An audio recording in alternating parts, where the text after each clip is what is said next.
बिस्मिल्लाहिर्रहमानिर्रहीम। इरशाद बारी ताला है, ए ईमान वालो, तुम पर रोज़े फ़र्ज़ किए गए हैं जैसे तुमसे पहले लोगों पर फ़र्ज़ किए गए थे, ताकि तुम परहेज़गार बन जाओ। रोज़ा दीन इस्लाम का एक सतून है और इसके बगैर मुसलमानों का दीन मुकम्मल नहीं होता। मोहतरम नाज़रीन, वीडियो में मैं आपको बताऊंगी कि वो कौन से 9 लोग हैं, अगर वो रोज़ा ना रखें तो इन्हें कुछ भी गुनाह नहीं होगा। यानी इन 9 लोगों को रमज़ान में रोज़ा ना रखने पर छूट है। हर मुसलमान मर्द और औरत जो बालिग हो और अपने होशो हवास में हो, इस पर रमज़ान के रोज़े फ़र्ज़ हैं, यानी कि इसके लिए पूरे महीने के रोज़े रखना ज़रूरी है। अगर वो इनकी फ़र्जियत का इनकार करता है तो वो काफिर है और बिला वजह रोज़ा छोड़ना गुनाह भी है। लेकिन क्या आप जानते हैं 9 लोग ऐसे भी हैं जिन्हें रमज़ान के महीने में रोज़ा ना रखने की छूट है। ये 9 लोग रमज़ान के महीने में रोज़ा छोड़ सकते हैं। नंबर 1, बीमार आदमी। सबसे पहले इंसान जो रोज़ा छोड़ सकता है वो बीमार आदमी है। जो इंसान सख्त बीमार है तो ऐसे इंसान के लिए रोज़ा ना रखने की छूट है। अगर ऐसा बीमार आदमी रोज़ा नहीं रखता तो इस पर कुछ भी गुनाह नहीं। अब ये भी जान लीजिए कि ऐसी कौन सी बीमारी है जिसमें रोज़ा ना रखने की छूट है। हम आपको बताते हैं कि यहाँ पर इन बीमारियों की बात नहीं हो रही जैसे कि नॉर्मल लोगों को होती है। जैसे अगर सर में दर्द है, घुटने में दर्द है, किसी को सर्दी ज़ुकाम लग गया, इस पर रोज़ा नहीं छोड़ा जा सकता और बिल्कुल भी जायज़ नहीं है। ऐसे लोगों को रोज़ा रखना ज़रूरी है। यहाँ पर बीमारियों से मुराद ऐसी बीमारियाँ हैं जिसमें इंसान की जान जाने का ख़तरा होता है। तो इस बात का पता चलता है कि अगर कोई माहिर डॉक्टर आपको ये कह दे कि रोज़ा रखने से आपकी जान जाने का ख़तरा हो सकता है, या फिर डॉक्टर आपसे ये कह दे कि अगर आपने रोज़ा रखा तो आपकी बीमारी ठीक नहीं होगी या आपकी बीमारी और बढ़ जाएगी, तो ऐसी सूरत में रमज़ान के महीने में रोज़ा छोड़ना जायज़ है। लेकिन छोटी मोटी बीमारियों में रोज़ा छोड़ना जायज़ नहीं। अब यहाँ पर अगर किसी ने अपनी बीमारी की वजह से रोज़ा छोड़ दिए हैं तो वो याद रखे कि इसे इन रोज़ों को बाद में रखना पड़ेगा जब इसकी बीमारी दूर हो जाएगी। यानी कि जब इसकी बीमारी ठीक हो जाएगी तो इसको अपने छोड़े हुए रोज़ों की क़ज़ा करना पड़ेगी। अगर किसी की बीमारी ऐसी है कि वो कभी ठीक ही नहीं होगी और उसका आखिरी वक्त आ गया है, तो ऐसे में वो अपने घर वालों को ये वसीयत करे कि मेरे इतने रोज़े छूट गए हैं, वो इनका फ़दिया अदा करे। और ये फ़दिया ये है कि हर एक रोज़े के बदले में एक मस्कीन को 2 टाइम पेट भर कर खाना खिलाना चाहिए। नंबर 2, हामला यानी प्रेग्नेंट औरत। यानी दूसरे नंबर हामला औरत है, यानी जिसके पेट में बच्चा हो। अगर ऐसी औरत हो और रोज़ा रखने पर इसको और इसके बच्चे को जान का ख़तरा हो तो ऐसी औरत भी रमज़ान के महीने में रोज़े छोड़ सकती है। इस पर भी कोई गुनाह नहीं होगा। ऐसी औरत के लिए भी रोज़ा ना रखना जायज़ है। लेकिन याद रहे कि ऐसी औरत भी अपने छोड़े हुए रोज़े बाद में रखे, यानी कि जब इसकी सेहत ठीक हो जाए तो उससे भी अपने छोड़े हुए रोज़ों को क़ज़ा करना होगा। अगर कोई हामला औरत है और इसका माहिर डॉक्टर से ये कह रहा है कि रोज़ा रखने से इसकी या इसके बच्चे की जान को कोई ख़तरा नहीं है, तो ऐसी औरत के लिए रोज़ा रखना ज़रूरी है।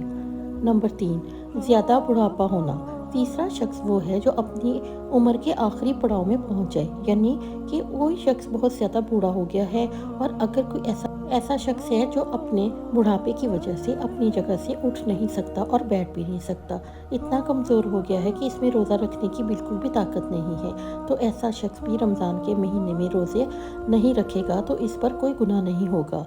तो ऐसे बूढ़े शख्स के लिए रोज़ा छोड़ना जायज़ है। लेकिन याद रहे कि ऐसे शख्स के लिए भी फ़दिया अदा करना ज़रूरी है। और फिर अगर ऐसा शख्स बाद में इतनी ताकत आ जाए कि वो अपने आप को तंदुरुस्त महसूस करे तो इसको चाहे अपने छोड़े हुए रोज़ों को बाद में रख ले और इनकी क़ज़ा करे। लेकिन अगर कोई शख्स बुढ़ापे की वजह से इतना कमज़ोर हो गया है कि इसे अपने ठीक होने और सेहतमंद होने की कोई उम्मीद ही नहीं है, तो इसके लिए रोज़ा माफ़ है। लेकिन इसे भी हर रोज़े के बदले में फ़दिया देना पड़ेगा, और फ़दिया यही है कि अपने हर रोज़े के बदले में एक मस्कीन को पेट भरकर 2 वक्त का खाना खिलाना होगा। नंबर 4, दूध पिलाने वाली औरत। यहाँ पर ये बात वाज़िया करती कि पहले ज़मानों में ऐसी औरतें हुआ करती थी जो लोगों के बच्चों को दूध पिलाने का काम करती थी। वो लोगों के बच्चों को अपने साथ ले जाया करती थी और 2 या 2.5 साल के लिए इन बच्चों को दूध पिलाया करती थी और इन्हें दाइयाँ कहा जाता था। ऐसी औरतों के लिए भी रमज़ान में रोज़े ना रखने पर छूट है जो बच्चे को दूध पिलाती हैं। लेकिन चूँकि अब ऐसा ज़माना नहीं रहा, लिहाजा ऐसी माएँ जो अपने बच्चों को दूध पिलाती हैं, अगर इनका डॉक्टर इन्हें ये कह रहा है कि इनके रोज़े रखने की वजह से इनके बच्चे को ख़तरा है, तो ऐसी माँ को भी रोज़ा रखने पर कुछ गुनाह नहीं है। लेकिन याद रहे, ऐसी औरत को भी इन रोज़ों की कज़ा करनी होगी। नंबर 5, पागल या दीवाना शख्स। पांचवा शख्स वो है जिसका ज़हनी तवाज़ुन ख़राब हो चुका है और वो पागल या दीवाना हो चुका है और जो अपने आपे से बाहर हो चुका है, जो बहकी बहकी बातें करता है और जो अचानक बेहोश हो जाता है। ऐसे लोगों को भी रोज़ा छोड़ना जायज़ है, यानी कि अगर ऐसा शख्स भी रोज़ा ना रखे तो इस पर कोई गुनाह नहीं होगा। लेकिन ऐसे शख्स को भी चाहिए कि जब वो ठीक हो जाए तो अपने छोड़े हुए रोज़ों की कज़ा कर ले। नंबर 6, हैज़ और नफास वाली औरतें। ऐसी औरतें जिनके माहाना पीरियड चल रहे हों वो हैज़ वाली औरतें हैं, और ऐसी औरतें जिन्होंने बच्चे को जन्म दिया हो और अभी इनका खून निकलना बंद ना हुआ हो, तो ऐसी औरतों को भी नफास वाली औरतें कहते हैं। यहाँ पर ऐसी औरतों का भी रोज़ा रखना जायज़ नहीं है।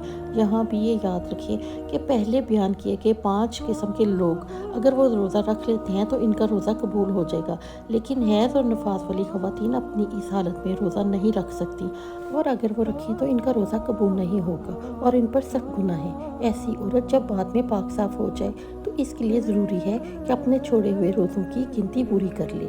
नंबर 7, सफ़र पर होना यानी मुसाफिर होना। ऐसा इंसान जो हालत सफ़र में है तो इसके लिए भी रोज़े ना रखने की छूट है, और रोज़ा ना रखने पर इसके लिए कोई गुनाह नहीं होगा।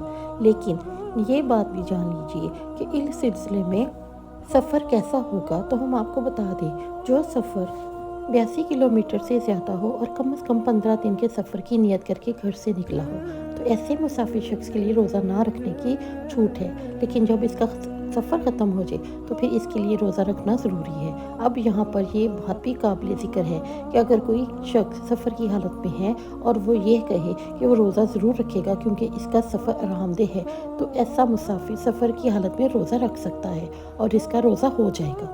बस अगर सफ़र आसान है तो रोज़ा रख सकता है, लेकिन अगर रोज़ा ना भी रखे तो इस पर कुछ गुनाह नहीं होगा, लेकिन बाद में कफ़ारा अदा करना पड़ेगा। नंबर 8, ऐसा शख्स जिसकी जान जाने का ख़तरा हो। अगर कोई शख्स तलवार लेकर किसी के पीछे आ जाए और ये कहे कि अगर तुमने रोज़ा रखा तो मैं तुम्हारी गर्दन उड़ा दूंगा या तुम्हें मार दूंगा, और इससे अपनी जान का ख़तरा हो, तो ऐसे शख्स के लिए भी रोज़ा ना रखने पर छूट है। लेकिन याद रहे कि ऐसे शख्स के लिए जब वो ऐसी सूरत हाल से बाहर निकल आए और इसकी जान को कोई ख़तरा ना हो, तो बाद में इस पर अपने छोड़े हुए रोज़ों की कज़ा लाज़म हो जाएगी और इसे बाद में अपने छोड़े हुए रोज़े अदा करने पड़ेंगे। नंबर 9, नाबालिग बच्चा। जैसा कि हम सब ये जानते हैं कि रोज़ा हर बालिग इंसान पर फ़र्ज़ है जो अपने होशो हवास में हो, और इस तरह रोज़ा नाबालिग बच्चे पर फ़र्ज़ नहीं। अगर कोई नाबालिग बच्चा रोज़ा नहीं रखता तो उस पर कोई गुनाह नहीं होगा और इसे रोज़ा ना रखने पर छूट है। लेकिन अगर कोई बच्चा 10 साल की उम्र को पहुंच जाए और इसमें रोज़े रखने की ताकत आ जाए तो उसको चाहिए कि वो रोज़ा रखना शुरू कर दे। अगर ऐसा बच्चा रोज़ा ना रखे तो इसके घर वाले को चाहिए कि इस पर सख्ती करे और इसे रोज़ा ज़रूर रखवाए। अल्लाह सुब्हान तआला से दुआ है कि तमाम मुसलमानों को इस माह मुबारका के रोज़े खुशी और खुजू से रखने की ताकत और तौफीक अता फरमाए। आमीन या रब्बुल आलमीन।